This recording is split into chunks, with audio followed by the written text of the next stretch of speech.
जो तस्वीरें आपने अभी देखी वो केरला में प्रधानमंत्री की उपस्थिति में हुए एक बड़े आयोजन की हैं। प्रधानमंत्री एक ट्रेन को झंडी दिखाने केरला आए। जी हाँ, सिर्फ एक ट्रेन। पर ये सिर्फ एक ट्रेन की कहानी नहीं है। हमारा पैसा हमारा हिसाब में आपका स्वागत है।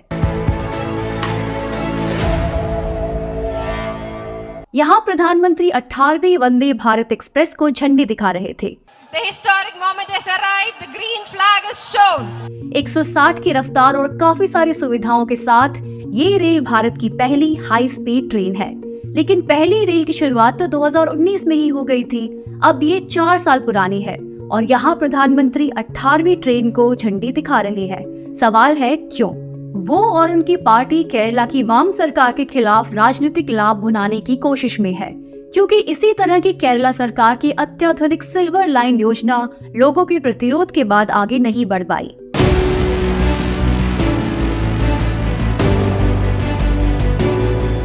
लोग वहां भूमि अधिग्रहण को लेकर प्रतिरोध कर रहे थे, तो 2 रेल परियोजनाएं एक चल पड़ी और दूसरी रुक गई। 21वीं सदी में आगे बढ़ते हुए और भी हाईटेक योजनाएं आएंगी, पर सबसे जरूरी सवाल है कि इनकी लागत क्या है और कौन उसका भुगतान करेगा।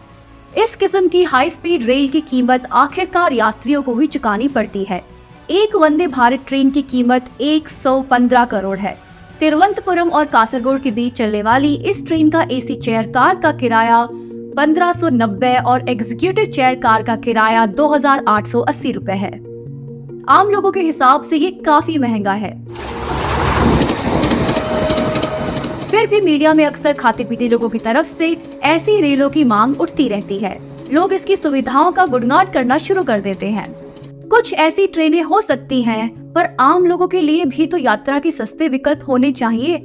लेकिन नए भारत में ऐसे सस्ते विकल्प खोते जा रहे हैं। भारतीय रेल का नया निर्णय है कि लोकल रेलों के अलावा और रेलों में सस्ती नॉन एसी सीट नहीं होगी। कुछ धीमी गति की रेलों को छोड़कर और लोकल रेलों को छोड़कर सभी रेलों में केवल एयर कंडीशनर डिब्बे ही होंगे। और किराया? जब सब डिब्बे एसी होंगे तो किराया भी ज्यादा ही होगा। पहले भी रेलवे ट्रेनों में लगातार नॉन एसी डब्बों की संख्या कम करता रहा है। अपने पुराने मूल्यों से हटकर लगता है रेलवे अब बस लाभ कमाने की फिराक में है। वरिष्ठ नागरिकों को दी जाने वाली रियायत शायद आपको याद होगी। इसे कोविड महामारी के दौरान बंद कर दिया गया था। आज तक इसे वापस नहीं शुरू किया गया है। एक आरटीआई के अनुसार सिर्फ इसी से पिछले साल रेलवे ने 2242 करोड़ रुपए कमा लिए। अब सोचिए ये किसका पैसा है? अमीर लोग तो सिर्फ हवाई जहाज से यात्रा करते हैं। ये भारत की आम जनता ही है जो ट्रेन से सफर करती है। यानी कि आपके ही घर के बड़े बुजुर्गों को आपकी ही सरकार ने लूट लिया। जनता खामोश है। पता नहीं कैसे 500 रुपए की बढ़ोतरी भी बिना कोई खास दिक्कत के झेल लेती है। 150 रुपए की बढ़ोतरी को तो नजरअंदाज ही कर देती है। हम ऐसे समय में रह रहे हैं जब गरीब जनता की आह ना तो किसी को सुनाई देती है ना ही दिखाई देती है। आज इस देश में ऐसे भी लोग हैं जिनके लिए 10 रुपए की बढ़ोतरी से भी 2 जून का खाना जुटाना मुश्किल हो जाता है। स्वागत है नए भारत में। भारतीय मूल के वॉल स्ट्रीट के अनुभवी खिलाड़ी अजय बंगा विश्व बैंक के प्रेसिडेंट बनने जा रहे हैं। चलिए देखते हैं कि उनका भारतीय मूल के होने पर ही हमें खुश होना चाहिए या वो वाकई अपने हस्तक्षेप से विश्व बैंक की नीतियों में बदलाव ला पाएंगे। पिछले प्रेसिडेंट डेविड मालपास को अपने कार्यकाल पूरा होने से पहले ही इस पद को छोड़ना पड़ा। जलवायु संकट में फॉसिल फ्यूल यानी कि जीवाश्म ईंधन की भूमिका को नकारना उन्हें काफी भारी पड़ा। विकसित देशों के लिए भी विश्व बैंक के कई कारनामों को बचाना असंभव हो गया था और सबसे आगे था जलवायु संकट से जूझने में उनकी विफलता। पेरिस डील के बाद भी जहां सब देशों ने ग्लोबल वार्मिंग से लड़ने का प्रण लिया था, विश्व बैंक ने फॉसिल फ्यूल वाली योजनाओं में 15 अरब डॉलर लगाए। 2021 में आई 2 रिपोर्टों ने बैंक के कामकाज में गंभीर नैतिक गड़बड़ियां पाई। उन्होंने बैंक की सलाहकार सेवाओं में हितों का टकराव पाया और बैंक की प्रमुख ease of doing business report में डेटा का हेरफेर। Ease of doing business ranking में देशों के साथ उनके पर्यावरण और वन संरक्षण कानूनों के साथ साथ श्रम मानकों को कमजोर करने के लिए जोर जबरदस्ती की गई ताकि रैंकिंग की सीढ़ी ऊपर जा सके। आखिरकार बैंक को रेटिंग रद्द करनी पड़ी। गुजरात के मछुआरों के एक मामले में बैंक लोगों को उनकी उचित मांगों से वंचित करने के लिए इम्यूनिटी यानी कि प्रतिरक्षा के पीछे छिपना चाहता था। इसे अमेरिका के सर्वोच्च न्यायालय ने खारिज कर दिया था। इसी संदर्भ में 100 से ज्यादा नागरिक समाज संगठन और दुनिया भर के शिक्षाविदों ने विश्व बैंक की नीतियों में बदलाव की मांग की। सारी दुनिया की निगाहें विश्व बैंक की ओर थी, लेकिन जिस तेजी से अमेरिका ने वॉल स्ट्रीट के दिग्गज अजय बंगा को अपने उम्मीदवार के रूप में नामित किया, वह आश्चर्य भरा था। कहा तो मलपास का इस्तीफा दक्षिण के देशों के सामने आने वाली कई चुनौतियों का समाधान करने और संस्था की भूमिका पर पुनर्विचार करने का एक नया अवसर था। उसके बजाय एक अमेरिकी निजी इक्विटी समूह के उपाध्यक्ष और मास्टर कार्ड के पूर्व चीफ एग्जीक्यूटिव को एक ऐसी संस्था का नेतृत्व करने के लिए चुना गया जो गरीबी उन्मूलन और सतत विकास को बढ़ावा देना चाहती है। बंगा के नेतृत्व में सिटी ग्रुप, डॉ, पेप्सिको या नेस्ले जैसी वैश्विक कंपनियों में कोई खास सतत विकास से हासिल की गई समृद्धि नहीं दिखती है। और तो और उनके नेतृत्व में सिटी बैंक ने आर्थिक स्वतंत्रता का एक ऐसा कैंपेन चलाया जिसके तहत आर्थिक स्वतंत्रता का तो पता नहीं, लेकिन लाखों लोगों का निजी डेटा जरूर बटोर लिया गया। उनके कारनामों में और भी बहुत कुछ है।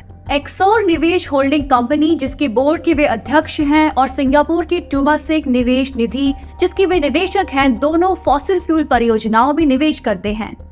ट्रंप युग के कर कटौती के बाद उन्होंने बाईबैक के माध्यम से मास्टर कार्ड के शेयरों की कीमत बढ़ाई और फिर उन्हीं शेयरों को बेचकर पैसा कमाया। बंगा का मानना है कि जलवायु संकट पर कार्रवाई निजी पूंजी और निजी निवेश के जरिए ही होगी। इस तरह विश्व बैंक के नेतृत्व के लिए बाइडेन की पसंद एक स्पष्ट संदेश भेजती है। वो बता रहे हैं कि भविष्य निजी पूंजी का ही है। तेजी से बंगा का नामांकन यह भी साबित करता है कि जब प्रमुख पदों की बात होती है तो पश्चिमी दुनिया का लोकतांत्रिक पक्ष धूमिल हो जाता है। हमेशा ही अमेरिका विश्व बैंक का प्रमुख और यूरोप IMF के प्रमुख का चयन करता है, लेकिन विकसित दुनिया फिर से बदलती लहर को नहीं देख पा रही है। दुनिया निश्चित रूप से बेहतरी की ओर बढ़ेगी, विश्व बैंक के साथ या विश्व बैंक के बिना।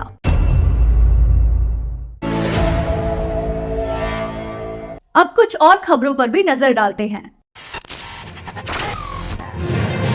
भारतीय रिजर्व बैंक ने कुछ बैंकों में प्रशासन की कमियों को चिन्हित किया है। गवर्नर शक्तिकांत दास ने बैंक का नाम लिए बिना खराब ऋणों की वास्तविक स्थिति को छिपाने की घटनाओं पर चिंता जताई। वह निजी बैंकों के निदेशकों के साथ बात कर रहे थे। बैंकों का निजीकरण एक बार फिर सुर्खियों में है। वित्त मंत्री ने कहा कि योजनाओं में कोई बदलाव नहीं हुआ है। याद रखिए कि निजीकरण के फैसले की घोषणा 2 साल पहले की गई थी। इंडियन ओवरसीज बैंक और सेंट्रल बैंक सूची में शीर्ष पर थे, लेकिन ट्रेड यूनियनों के कड़े प्रतिरोध ने अब तक इसे रोके रखा है। लंबे समय के बाद बेरोजगारी दर में गिरावट आई है। जनवरी-मार्च तिमाही में यह 7.2 से गिरकर 6.8% हो गई। 2018-19 की पीरियोडिक लेबर सर्वे के शुरू होने के बाद से यह दर सबसे कम है। प्रत्यक्ष विदेशी इक्विटी निवेश तेजी से सिकुड़ रहा है। पिछले वित्त वर्ष में यह महज 46 अरब डॉलर के आसपास था, जो पिछले साल का लगभग 1/4 है।